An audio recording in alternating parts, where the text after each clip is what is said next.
Coming up on the FSR Sarc Fighter podcast, fellow Sarc Fighter Wade Tomlinson's lungs are way below capacity. Yeah, so I've had it now for 9 years, or been diagnosed for 9 years. Wade is a walker. He walks miles and miles every day. But will it be enough? To the listeners out there, and I've heard a lot of your. I think I've listened to all your podcasts. The theme I hear from all of us is you have to use it in order to keep it. So the more we can, like you say, ride your bike. For me, I've already walked. I just got through walking 6,000 steps. I try to get around 15 to 20,000 steps a day. My interview with Wade Tomlinson coming up on the FSR Sarc Fighter podcast. This is the Sarc Fighter podcast, living with sarcoidosis and other rare diseases. Here's your host, John Carlin.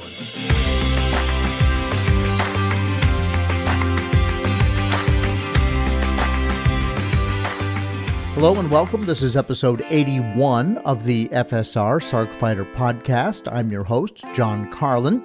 This episode is brought to you by Atyre Pharmaceuticals. To learn more about their new pulmonary sarcoidosis trial, EVSOFIT, visit stopsarcoidosis.org/Atyre trial, and there will be a link in the show notes. Also, join a community of sarcoidosis leaders by becoming an FSR Global Sarcoidosis Clinic Alliance volunteer. FSR needs people impacted by Sarc to work alongside the newly launched FSR Global Sarcoidosis Clinic Alliance. Volunteers can apply to become either community outreach leaders who will work together to share their sarcoidosis stories with the public and empower others and raise awareness, or support group leaders who will work in teams of 2 to facilitate in-person support group meetings at these FSR Clinic Alliance member locations, and they are spread across the country. Learn more by visiting the FSR website, and again, there will be a link in the show notes. Interesting weekend, sarcoidosis-wise. I am recording today on February 19th, 2023, and yesterday was one of the sarcoidosis town halls. It was hosted by FSR, and they asked me to moderate. So thanks to the FSR team for including me in what was, a fascinating discussion. And I'm going to skim some of the high points for you. I don't want to tell you too much, but I want to tell you enough that you want to dig in and listen to this, because it got a lot more granular than what I will share with you right now. But essentially, the intent was to dissect and deconstruct and hold up to the light the whole clinical trial process. What does it take to put on a clinical trial? Say if you're a pharmaceutical company, and from various perspectives, what works and what doesn't. There are so many things to take into account from the perspective of the pharmaceutical company, from the perspective of the doctors, and of course from the patient's perspective. And so we had people representing all of those different areas, as well as FSR. Bill Gerhardt, who is the CEO of Kinevant, talked about the tens of millions of dollars, literally, it takes to bring a drug through the whole clinical trial process. He also mentioned that sarcoidosis is a particularly difficult disease to find participants for in a clinical trial. I would have thought it was equally difficult among all diseases and all orphan diseases, but he actually said that sarcoidosis is particularly difficult. He pointed out that without people participating, the company's chances of getting FDA approval are slim and none, and he said there basically are no second chances. There's not enough money to go through the process twice. So you queue it up, you do your initial round of testing. If a drug looks promising, then you find out if it's safe, then you go to phase 2, then you go to phase 3, and so forth and so on. But it's not like you can just start over if you can't get enough people to participate in the clinical trial. So it is critical for the success of the drug that people step up and participate. Well, so then you talk about, what's it like from the patient perspective? Well, fellow Sarc fighter Gary Farrow was also on the panel, and she is a big-time volunteer with the FSR, and she's been on this podcast as well. She talked about the concerns that patients have when it comes to participating. And these are just everyday things that we all have to think about. For instance, and these are not big philosophical questions. How far do I have to drive if I'm going to participate? Where is the clinic that's doing this? What is the time commitment once I get there? How many days of work will I miss? What do I do about childcare? Gary in particular mentioned she has to find a pet sitter whenever she does it. And then, of course, there are some more philosophical things and something that might come to you right off the bat if you're looking at this. Are you putting yourself at risk by participating in a trial with an as yet unproven drug? Let's say your medication is working. Do you want to stop taking the drug that's working in order to participate in the trial? I mean, that's a perfectly legitimate question, right? On the other hand, Dr. Divya Patel was on the panel, and she's also been on the podcast before. She's absolutely wonderful, by the way. She talked about the need for more drugs and more options for patients. Prednisone, methotrexate, then what? Does Remicade work? Does Remicade hurt your liver after a certain amount of time? What about Imuran? I mean, all these different, but there's a limited menu, right, as we've discussed, and I didn't mention all of the drugs, but you get what I'm talking about. The physicians want to have more options for their patients, and right now there are very few. In fact, at this point, while I'm speaking to you, there are I don't think there is a single drug that has ever been developed specifically for sarcoidosis. Everything that's out there is something that has worked for similar diseases and has been shown to be effective in one way or another in treating sarcoidosis. But she pointed out that the patients actually get more care and they see their doctors more often when they're in a clinical trial. So instead of going to see your doctor every 6 months, you might go every 3 months, etc. And she also pointed out that you can quit a trial. Right? You can, if it's not working out for you, you can quit. And if your health takes a turn for the worse, you will be treated appropriately and immediately. And that's why the doctors see you so often. And then FSR's CEO, Mary McGowan, came in and talked about sort of like looking down on everybody's perspectives from 20,000 feet about FSR's role and how to try to facilitate everything to make it work. Of course, she reiterated that we need more medicines. We need to keep these companies engaged. That is in all of our collective best interest to have companies interested for the first time, really ever, relatively speaking, to try and find sarcoidosis specific drugs. And in fact, there are now 9 clinical trials underway. When I started this podcast, there was only one. All right, and that was just a couple of years ago. So now 9 clinical trials in the field, but they're recruiting people for those clinical trials. So we got to get people to say yes. And from your perspective, you've got to be able to say yes. Now, the companies and the doctors do need to make it as easy as possible for people to enroll. And Mary made that point over and over. She said we need to acknowledge the participants. That got lots of claps on the little clapping emoji that comes up on a Zoom call when she said that. And then basically, we need to take a process that works. I mean, clinical trials have been around for a long time. There is a model, but what we have right now needs to maybe roll along just a little bit better. We need to take some of the issues out of it for patients, for the pharma companies. Or if the pharma companies, if there's something else they can do or doctors can do to make it easier for people to participate, then we need to look at those things, right?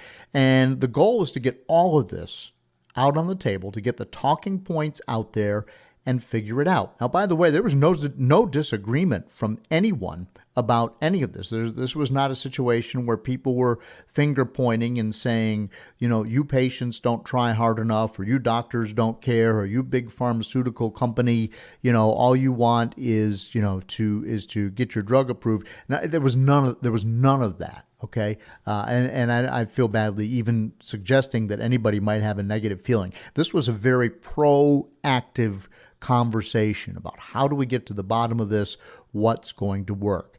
But at the end of the day, we still need people to step up. We need patients to participate and help advance the science when it comes to sarcoidosis. And this is somewhat of a humorous takeaway, and I'm making light a little bit of a very serious situation. But, you listen to all these different things, and I go back because I look at this primarily from the patient perspective, having sarcoidosis myself.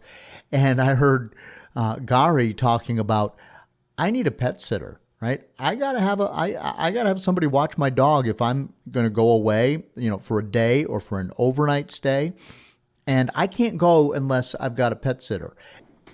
And so, on the one hand, you've got these pharma companies who have investors and scientists and all the things that they have, and they're talking about how it takes maybe $100 million or more to successfully bring a drug through the process. And it may come down to, can somebody get somebody to watch their dog in order to make this happen? But, that's, it's kind of funny at some level, but that kind of stuck out to me, and maybe, and for all I know, they already do this, maybe that's one of the things that comes up. It's like, okay, well, we've got to fund people's travel. We may have to help them with their days off from work if they miss too many days in order to participate. And guess what? We may have to establish a fund so that people can pay the pet sitter so they can come and participate in the trial. At any rate, this was a wonderful town hall. I was so honored to be asked to moderate that. It was recorded. It will be available on the FSR YouTube channel very soon, and I will add a link in the show notes as soon as I have that link. That was a Saturday event. Today is Sunday, and so it's been the weekend, but I would expect that would be up very, very soon. And we are also talking about releasing the entire Town Hall's audio as a bonus episode here on the FSR Sarc Fighter podcast. So look for that as well. But I would encourage you to check it out.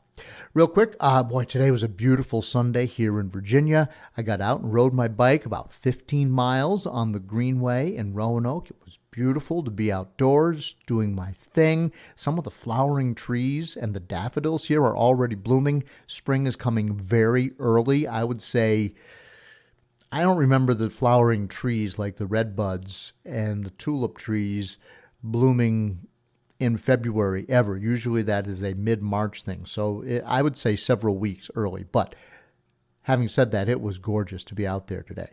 But I got to tell you that taking off the winter from riding outside because of the weather and whatnot, fitness-wise, I can feel it. And I'm a little bit panicky that I won't be able to get it back. That's something that Sarc does to me. I used to know, okay, when the good weather gets here, I'll get back on the bike. Everything will be fine. But every year you're thinking, I'm another year older and sarcoidosis has been around. Am I going to be able to get it back? And I assume that I will. I hope that I will, but you never know. Okay. Coming up today, a Sarc Fighter who reached out to me after listening to the podcast. Wade Tomlinson is a teacher in Connecticut. He is fit. Wait until you hear how much he walks every day. And he is doing all of that with a lung capacity that is significantly diminished because of sarcoidosis. But like all of us, he is fighting the good fight, even though his doctors have told him they fear that at some point he may be a candidate for a lung transplant. And this is a younger individual. Listen to him. I think you're going to enjoy this interview. And of course, we certainly wish him all the best. But he'll be telling us about his diagnosis, his medications, and how sarcoidosis has even impacted his family life as well. So Wade Tomlinson is coming up next here on the FSR Sarc Fighter podcast.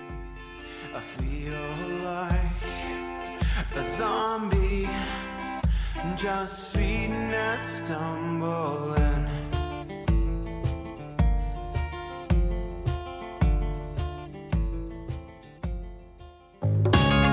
Hi. I hope you're enjoying the Sarc Fighter podcast. You may be wondering, what can I do to help? How can I be a part of the sarcoidosis solution? It's simple. Make a donation to KISS, Kick In to Stop Sarcoidosis. 100% of the money goes to the Foundation for Sarcoidosis Research. Look for a link in the show notes of the Sarc Fighter podcast.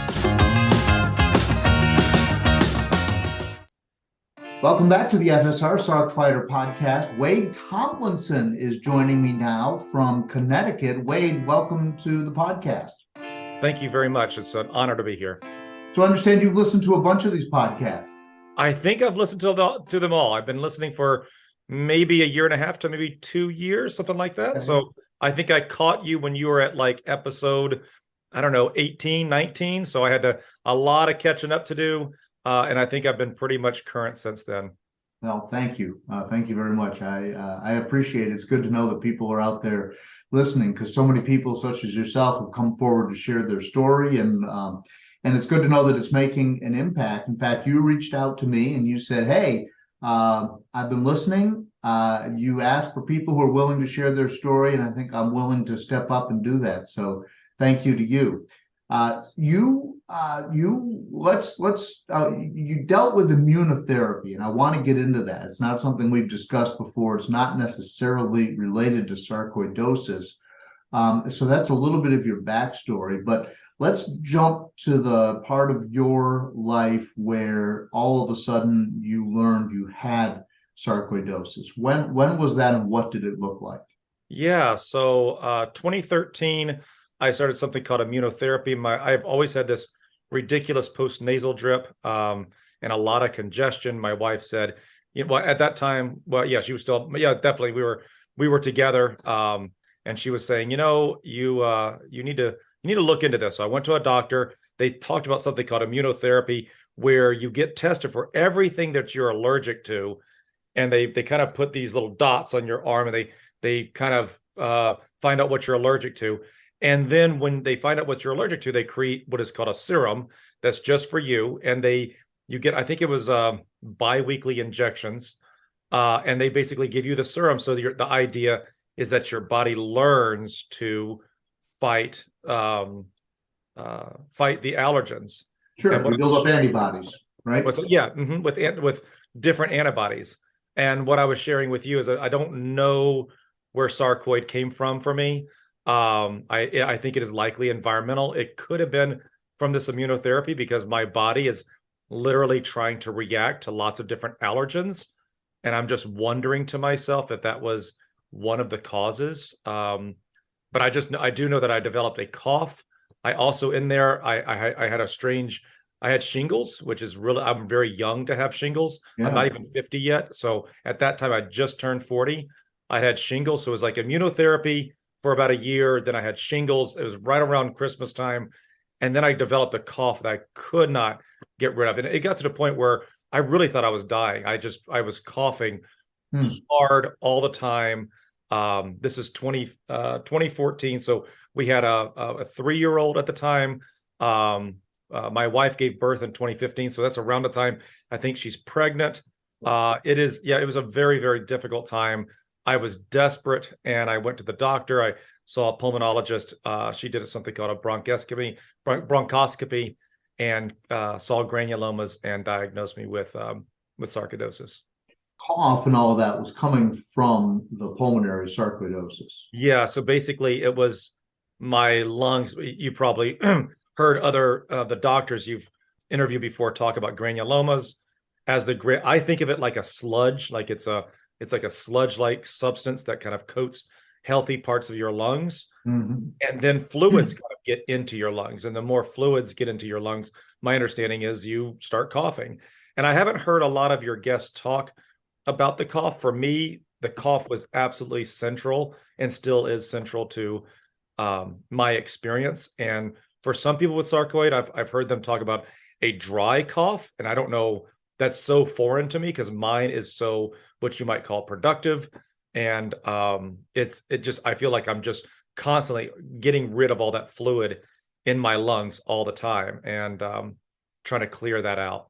Well, it's scary that you would be talking about that, because that's kind of what I'm dealing with right now. And as far as I know, I don't have pulmonary sarc, but I've been coughing for 3 weeks. I hope it's just a head cold and not some sort of a flare. So also, you talked about having COVID, so it could be, and you've heard people talk about us with sarcoidosis. Our bodies react differently with our immune response, and then you have COVID, and then you have strange responses.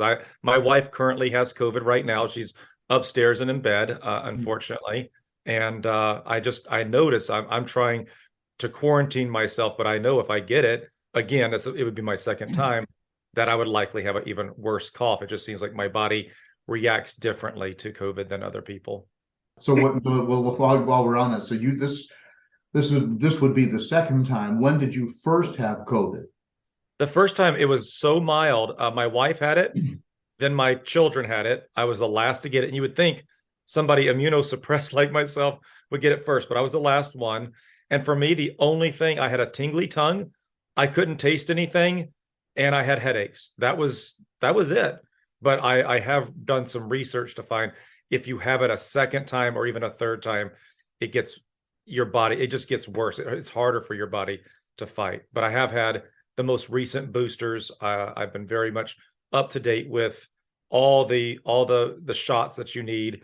A lot of people have been asking me, like, sarcoidosis, should I get the shot? Should I not? I was like, all the research says that we absolutely should be getting the vaccines, and the most, up-to-date vaccines every 6 months. So I'm very much current. So if I am fighting it, it's probably because of the vaccine. Yeah, that's good. I was ready to get my let's say I had the initial 2 shots and I've had 1 booster. I was getting ready to get the 4th booster, kind of waiting for them to figure out the formula for the latest variants. And that's when I got COVID. Yeah. And then my doctor said, well, you should wait now because you're somewhat protected for the next few months. And you probably don't want that next booster while there's so many active antibodies in your system anyway. So, but I'm hoping it doesn't come around and nail me again for sure. So you were and are a very active person. So let's talk about your walking, because in your emails, you've talked a lot to me about how many steps that you take every day. And I'm just back a couple of weeks ago, I went to Disney and I was proud of all the steps that I was getting every day. And that's nothing compared to what you're doing. So what is your walking regimen? How many steps do you try to get every day? Well, it's 10 a.m. right now. I have about 7,000 steps. I try to get to between 15 and 20,000 a day. If I have a complete day off, like if the wife and the kids are not here and I have everything to myself, I'm like, all right, I'm going to try and push it.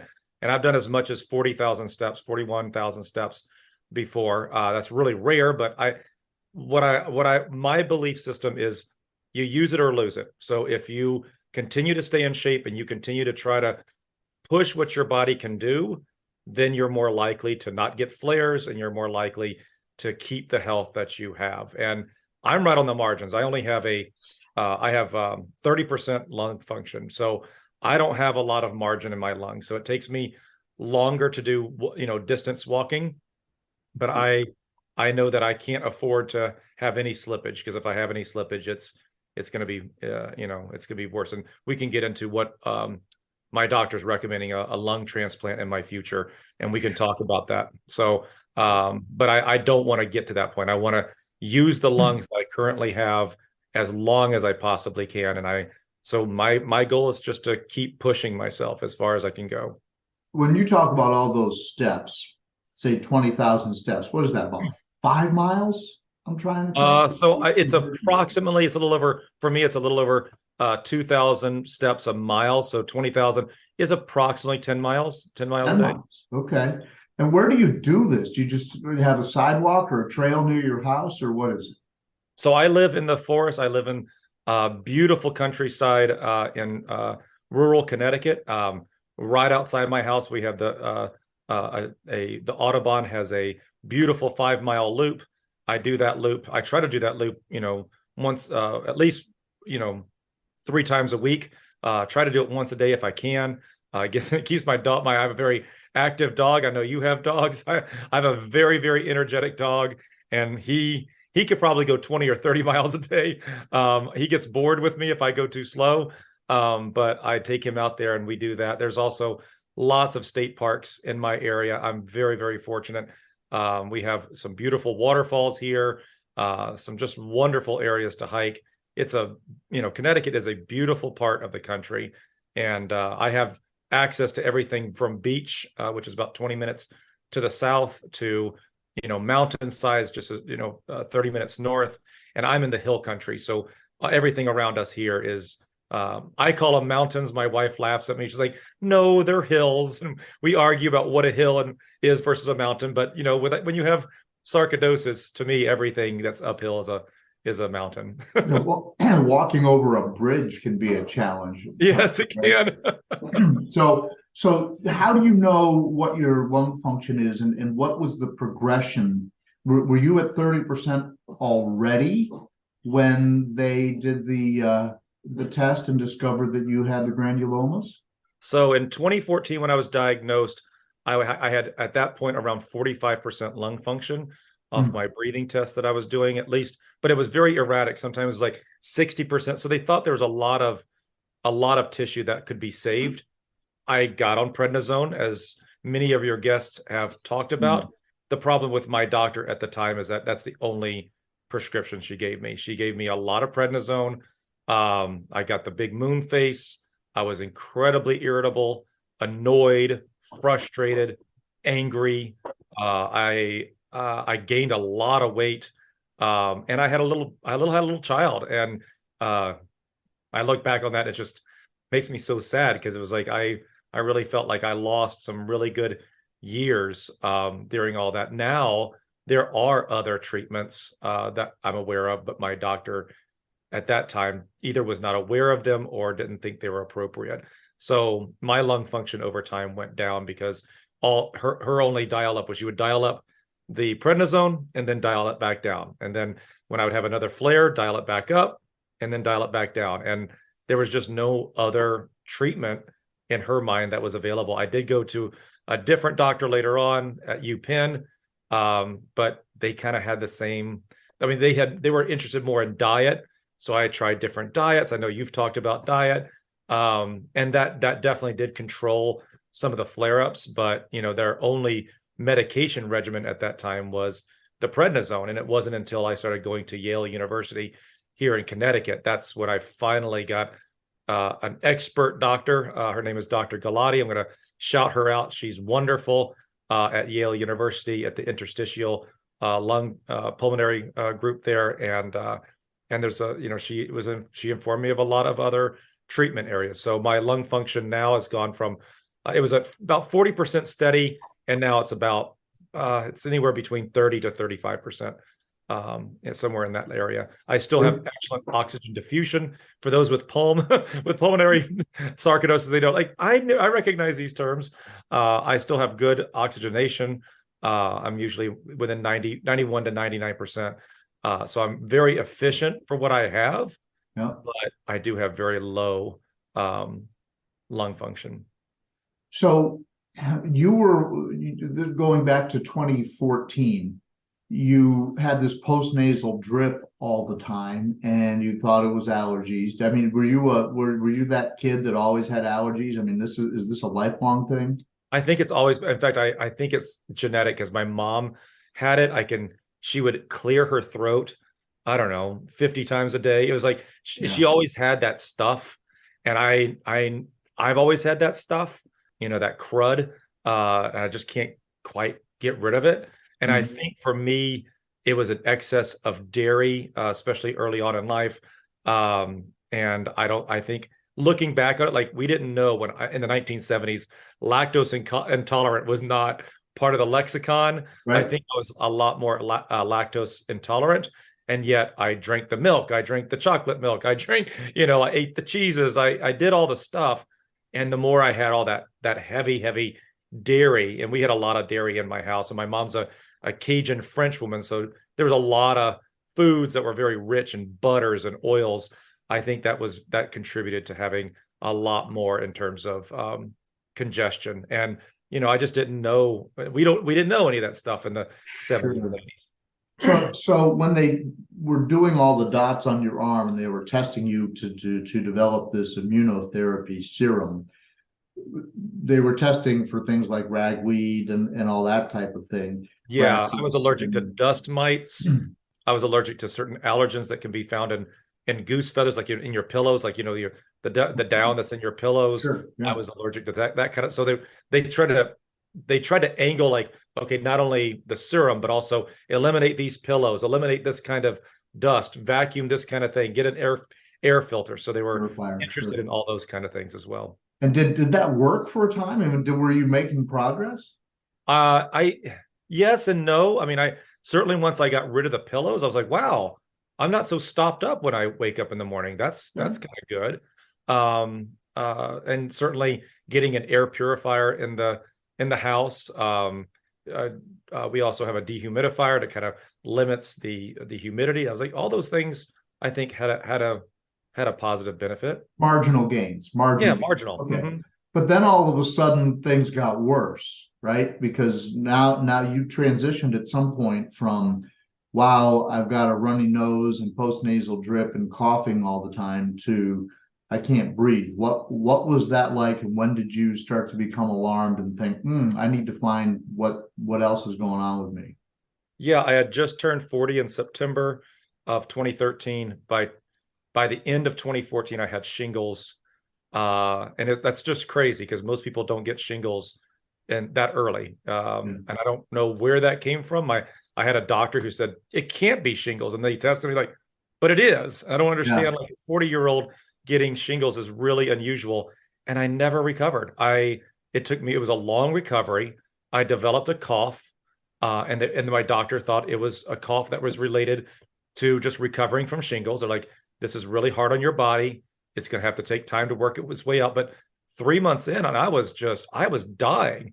And so I was referred to a pulmonologist in March of 2014. It was maybe February 2014, but I wasn't diagnosed until March when I finally got the bronchoscopy. And for those who don't know what that is, you get put under, and they take some fluid and tissue from your lungs, and then they run it and they test it, and they found granulomas. And once they saw the granulomas, my pulmonologist knew, oh, this is sarcoidosis. I'm just speculating here. And if there are any medical professionals listening, they want to contact me at carlinagency@gmail.com and just talk theoretically, since obviously you haven't been able to examine Wade, but just theoretically. Sarcoidosis is notorious for the rashes that come with it. Mm-hmm. I'm just wondering out loud if what they thought was shingles was actually a sarcoidosis related rash. Since That's it's so true. rare. I hadn't actually thought of that. I'm one of the very first things that the doctors asked me when I was diagnosed is, have you ever had any rashes? And at the time I said no. And since then I've read quite a lot about, sometimes it presents as around your ankles. And I did have a lot of irritation and sort of like little scabs around my ankles for a couple of years. And so now I look back at that and I think, wow, I wonder if that was sarcoidosis. By the time I was diagnosed, it's too late to tell. I have discussed that with my doctors at the Cleveland Clinic, and they think that that's plausible. So yeah. I'm not just making stuff up here, but I don't know for sure. But I just thinking out loud, wow, because shingles is rare for somebody that young. Yeah. Well, I would say my son had it when he was in his 20s, and he's a very active person, never been sickly or anything, but he had shingles. Really? At age 20? Yeah, just 2022. Yeah, somewhere right in there. Yep. So it does, I guess it does happen. So now what do you do for a living that you have the ability to go and do these hikes and get all these steps in every day? That's great. So I work at a boarding school. I am a teacher. For your listeners, I'm a teacher of critical thinking, which is something that's very much needed in our society today. I teach kids how to think, and we look at the intellectual standards. We just got through looking at logic and how to use logic, and with premises and a conclusion, and how to analyze logic and defeat propaganda, that kind of stuff. So that's the kind of stuff I do. But I teach kids who are on the autism spectrum. So the school that I work at specializes with students with learning differences. I'll give a shout out to Franklin Academy, where I work. It's one of the best schools for what we do. The kids that we typically service are those who would have been classified as Asperger's before. It's now just called on the autism spectrum. They're very, very, very bright kids, but they need a lot of skills work. They need a lot of work in, how to make friends and how how to interact and how to move around in society and live independently. So it's a high school and a prep school for college for those types of students. And I have time during the day. It's a boarding school, so I do work extra hours, but I do have probably more planning time than the average teacher, just because of the way our day is spread out. And so I utilize those times. If I don't have too much grading or too much planning to do, I'll take some time and walk. Right now, you're able to see a picture of the area that I walk. That's my campus right there. It is a beautiful area.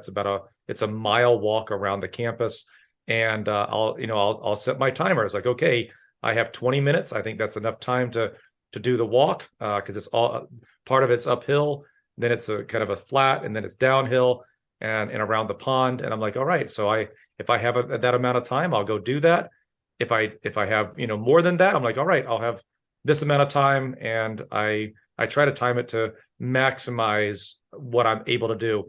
And for me, it gets all the fluid in my lung. I cough it all out while I hike, and that way when I teach, I'm not coughing, because I find that very distracting for the students, but also embarrassing for myself. So if I know I'm going to have students, I usually have a period in the day where I have them back to back, and I'm like, I need to have at least 1 mile to get all kind of work all that stuff out, and then when I can come to class and I can be there for them. Of course, I'm sure that most of our listeners are pulmonary Sarc patients, because that's the most common type. I'm curious about, you walk and you get the fluid out of your lungs, and then it stays out for a while until the next time you walk. Is that what I hear you saying? Yeah, that's basically how it works. I mean, some days it's heavier than others. I've heard you talk about the diet that you're on. I find, so I was a vegetarian for many years. Okay. I mean, that's the odd thing about me having this disease, is that I've never smoked. I've always been healthy. I've always been active. I was a basketball player. I was a water polo player. I was a mountain biker. I mean, I was just incredibly athletic. And so I feel like I'll be the most unlikely person to get this. And I just find that I have the need to exercise anyway, but also I because of the fluid that builds up in my lungs, if I can just have any kind of exercise, it gets all that stuff out, and then I'm able to do what I need to do. How much do you mourn the loss of life you once had? That's such a good question, John. I was just I have a not really a therapist, a coach, and I talk to him about every other week. And that's what we were just talking about last night. It's hard. There's no other way to put it. I've never been one to learn how to grieve. I've always kind of like, I've just pushed away sadness. And I'm learning to kind of invite that sadness in, because like, you know what? I'm living with this. This is something that is my day-to-day experience. And it's sad. It really is. It's very sad for me, because I feel like I have so much more to give in life. I have so much more to offer. I also have young kids. My kids are ages 7 and 11, and I want to be there to see if they have grandchildren, if they have children. I mean, so I do mourn the loss that I've suffered in terms of my activity and what I'm able to do. I used to be able to get on a dance floor and really mix it up, and now I can't do any of those dance moves. I can't do it. If I did one of those dance moves, I'd have to sit in a corner and breathe heavily for half an hour. I just can't do it. And that to me is it's reinforced every time I try something. I played basketball with my nephews, and we basically just had to play like 21 or something, because I can't run. I just can't do it. I want to. My mind wants to. The rest of my body wants to. And that's another difference. I want to just say for the listeners, they often say sarcoidosis comes with friends. I don't have those friends. I don't have anything else. I don't have the diabetes. I don't have asthma. I don't have any of the other associated things that come with sarcoidosis. So really, there's nothing else holding me back except for the loss of my lungs and my lung function. And so are your doctors saying it's likely to get worse? They must be if they're saying at some point lung transplant. So they said I'm young and healthy. I'm about to turn 50 this year. And they said I'm young and healthy. And so I'd be an excellent candidate for a lung transplant should my lungs get any worse. So I don't remember what the number is. I think it's somewhere in the neighborhood of 15 to 20% lung function. If I get down to like 15 to 20% lung function, that's when they're going to want to do a double lung transplant. And that could, so if I'm, just looking at the numbers, if I'm 49 now, looking in the future, let's say I have a bad flare up within the next 5 to 10 years, well then, yeah, that's where we're going to be at. What does a flare feel like? How do you know it's coming on? I don't know. And I would love to hear from another listener or another person you interview what that feels like, because when I'm feeling not great, I don't know if it's a flare. I never know. I know that I had significant trouble in 2018. And I think that is the moment where I went from 40% lung function down to 30.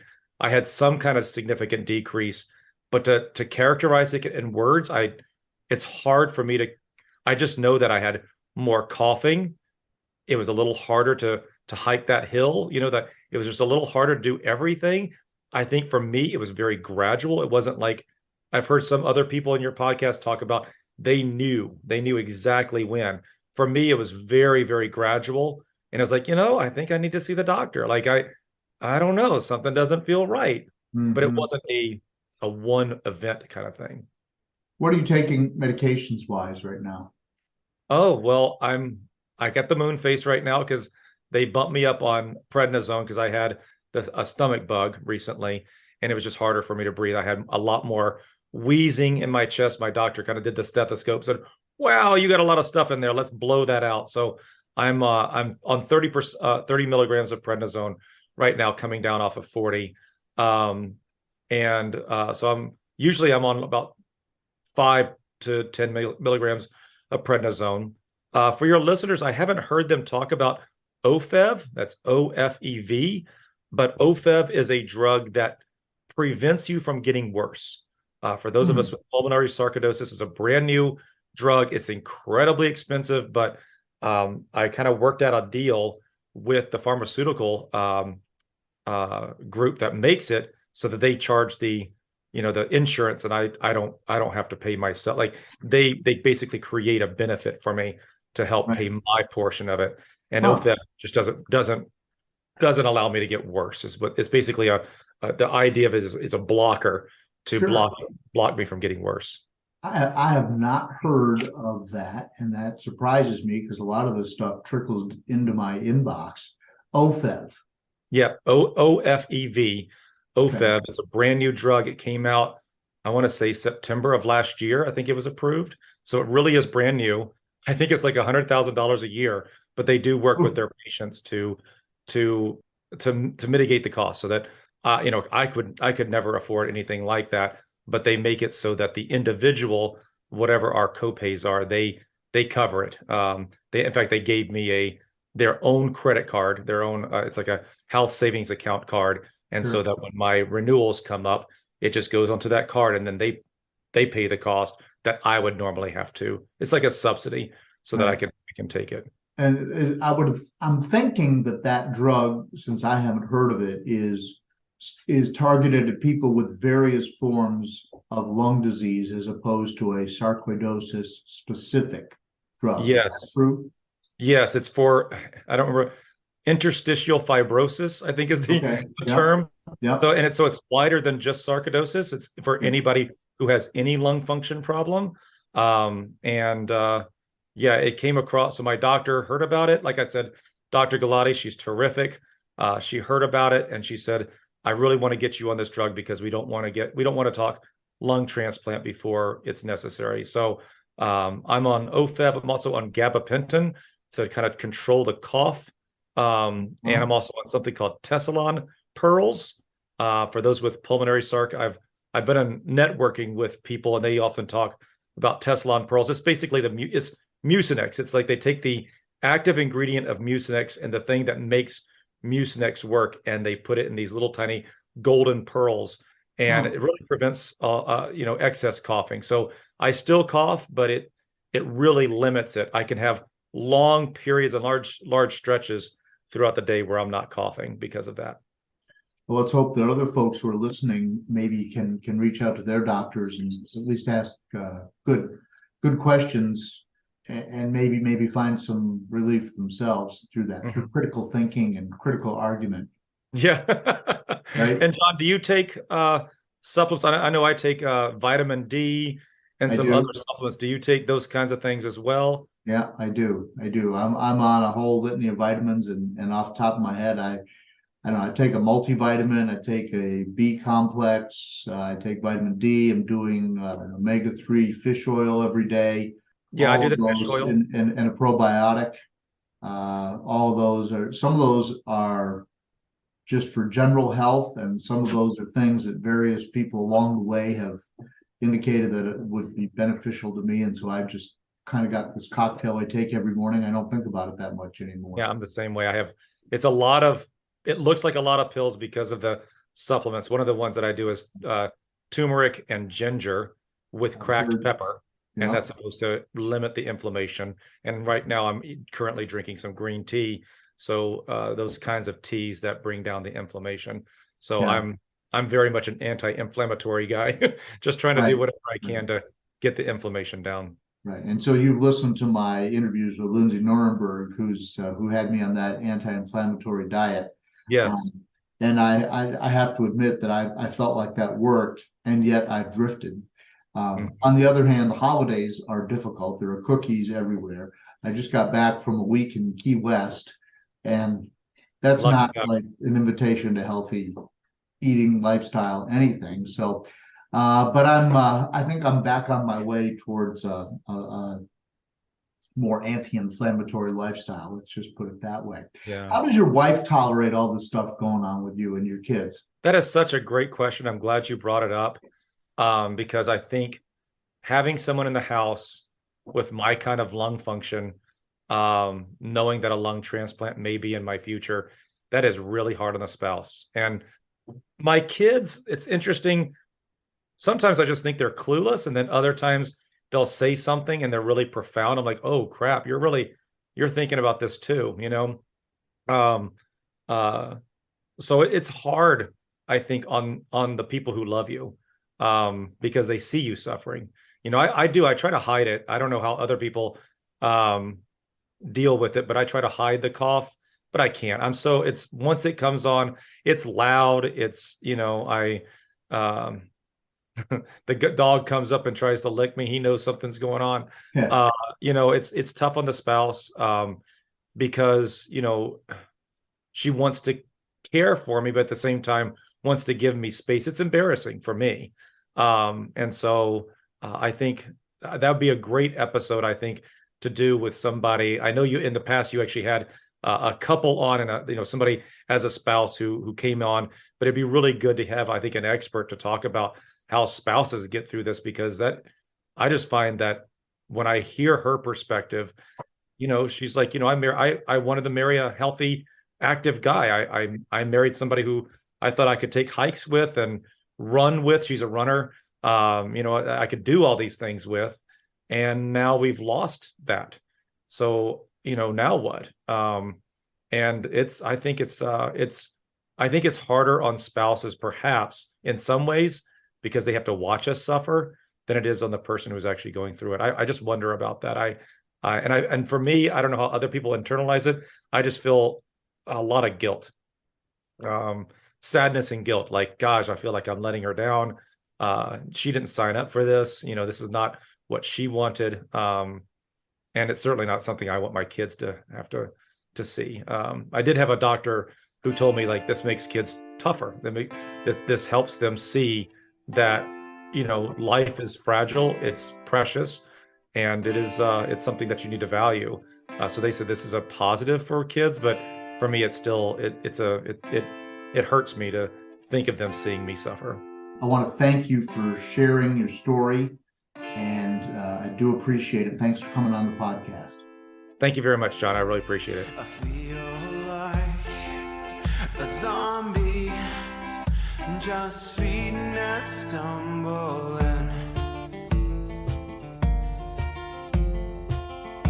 Thanks to Wade for being willing to come on the FSR Sarc Fighter podcast and share his story with me. Let's hope all those steps he's taking pay off and that he can stay ahead of what he's facing, and perhaps he will never need that lung transplant. The official Sarc Fighter song called Zombie by Mark Steyer and his band, the White Hot Lizards. You can hear Mark's story, the story behind the lyrics, back in episode 12. Man, that seems like a long time ago. And occasionally I will play the entire song for you at the end of an episode. In fact, you can hear it at the end of episode 80, which is the one just prior to this one. But he is a fellow Sarc fighter, and he wrote the lyrics because he was suffering from what we are all suffering from here with sarcoidosis, just in our own unique snowflake ways. As I'm speaking today, yes, once again, my trusty dog Dougal is curled up in the chair in my office. Dougal makes my life so much better. Don't forget to follow me on social media. Just look for Sarc Fighter on Facebook and Instagram.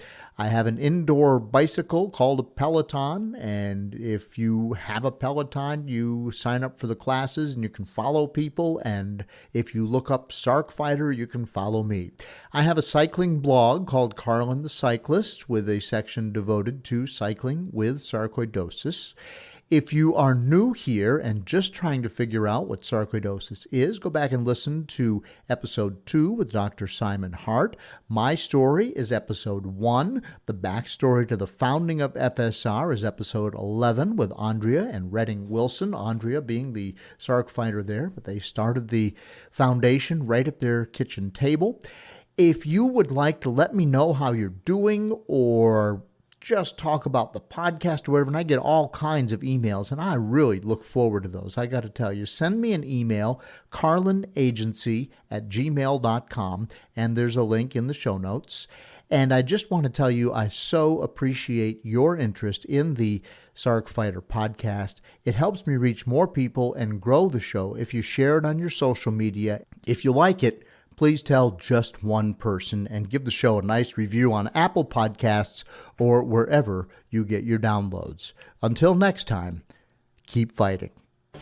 Learn to suffer, you feel pain someday. Learn endurance, your strength will fade away. Dead men walk